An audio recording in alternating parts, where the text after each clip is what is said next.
Baptiste dominated, won 19 of 25 at the faceoff stripe, but it only translated to a 13-12 win for Atlas.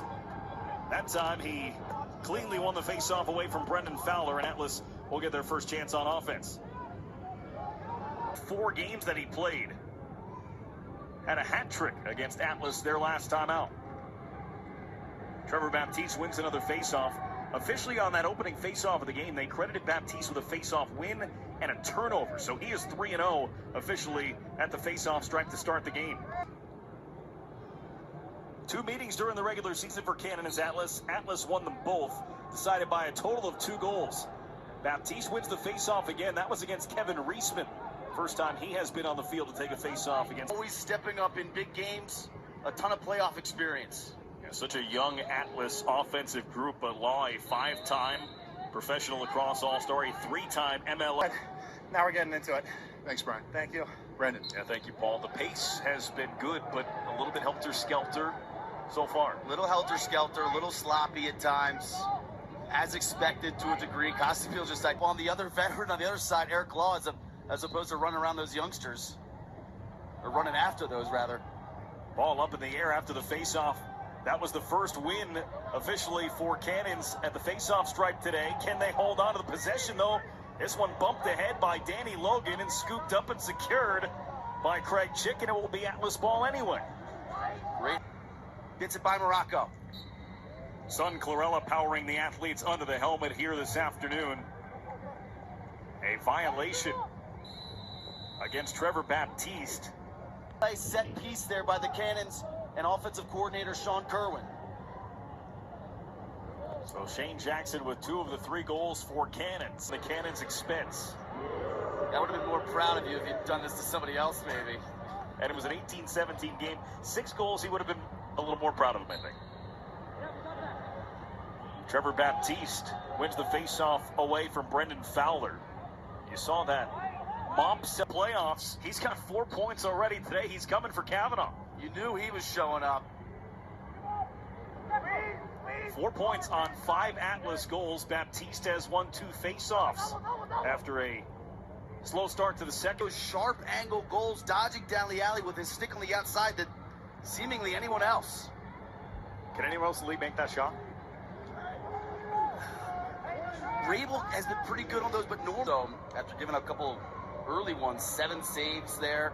You look at that face-off, we talked about that, really hammered that. Atlas at 75%. Cannons, they need to get up to near 40%. That's really kind of the magical number for them. And Cannons right now shooting 21% coming into this game. They led the league, number 1, 33%. So can they generate more quality looks? And is Colarusso up to the task there? And then the last thing is Atlas, 11 turnovers. Very atypical for them. Baptiste trying to keep that ball alive, but the wings got involved. Danny Logan and Holden Garland, and it's Logan who comes up with it. It's Logan on the run. It's Logan with the feed. It's Team with the finish. 2 points on the day for an MVP nominee. And a 3-point lead for Atlas, the largest lead of the game. Reisman that time was able to lock up with Baptiste, but it doesn't result in possession for Cannons. Yeah, he won the clamp, but again. So second today for the former Boston Cannons captain, Mark Cockerton. And we've got a hold here against Atlas. So Cannons ball. Get the athletes under the helmet. We thank Lyle Thompson for giving us some instant reaction for the 5th goal of the game for Cannons. First of the day for Thompson. Cade Van Rapphorst got buried by Merrill, reaching for that loose ball. And a whistle off the scramble. This one will be Cannons ball. And Cannons are able to cut this deficit to 2 just like that. Yeah, 2 goals in 54 seconds for Cannons after Atlas scored twice before the Cannons were able to touch the ball here in the 3rd quarter. Shane Jackson has 3 of the 6 for Cannons. As a lockup here off the clamp. Reisman able to pop it free. Reisman able to track it down. Reisman coming to the net. And Colarusso fights it off. you could see based off that Cannons cross the midline, but there's been a couple times just the Cannons have used a lot of the shot clock in just clearing the ball, so not a lot of juice left on that possession. So credit to Atlas with their ride in generating some quality opportunities and helping out their defense. Reisman rips it away from Baptiste. And now another battle for a ground ball. Reisman from his knees juggled it up in the air. Goosed ahead, picked up by Reisman. Danny Logan staying with Reisman, but he plays off for Shane. Richard for Thompson to throw that in. Halfway through the third quarter of this quarterfinal matchup between Atlas and Cannons. Atlas with a 2-goal advantage here as Newbold lost it, picked it back up, and led to a little more offense. 7th goal of the third quarter has made it 10-7 as Baptiste with a pretty clean win that time on Brendan Fowler. Yeah, I mean, the Atlas.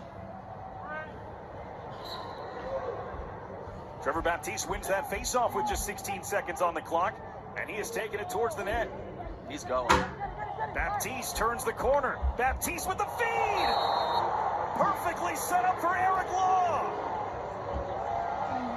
Plenty of and Trevor Baptiste takes one of those back from Cannons.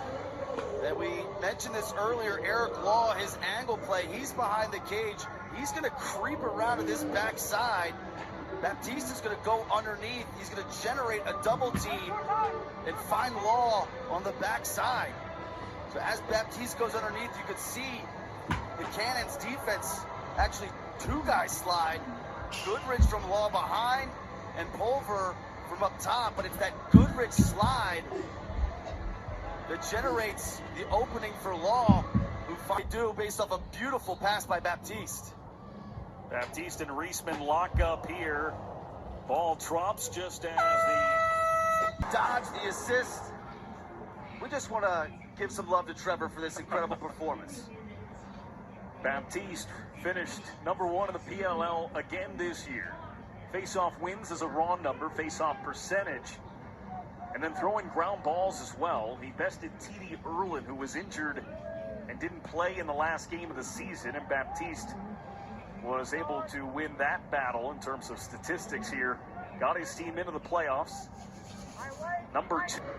All the greats do it, and he's seemingly becoming one of them, but they just, sometimes the game just looks slower for them. Kind of a casual 4 points for him today, too. His second ever PLL game, he put up 9 against these Cannons. Gotta respect the tuck. Son Clarella powering the athletes under the helmet today. Largest lead of the game is 4. That's what it's at right now. It's the second time it's been that way, and Ben Rubio not taking any chances.